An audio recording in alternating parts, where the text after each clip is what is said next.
Ассалаумағалейкум, құрметті қымбаттылар. Соңғы жаңалықтарды алғашқылар қатарында білгіңіз келсе, біздің арнамызға жазылуды және де бір ғана лайк түймесін басуды ұмытпаңыз. Лайк басқан қолдарыңыз Кабатулланың қабырғаларын ұстасын. Байқоңыр әкімшілігі тұрғындарға Украинадағы соғысқа қатысу үшін ақша ұсынған, деп хабарлайды бүгін КЗ тілшісі Қазтаг агенттігіне сілтеме жасап.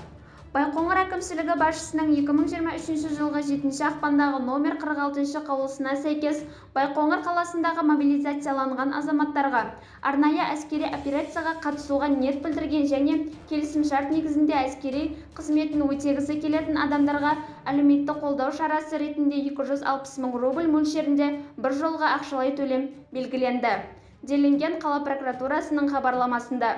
Төлем алу үшін әскери қызметкер немесе оның өкілі Байқоңыр әкімшілігінің халықты әлеуметтік қорғау басқармасына белгіленген нысан бойынша өтініш беру керек. Кейін қаражат азаматтың есеп шотына аударылады. Қаржы өтініш келіп түскен күннен бастап 20 жұмыс күнінен аспай аударылады. Аталған қаулы қалалық әкімшіліктің ресми сайтында жарияланып, күшіне енді, делінген хабарламада.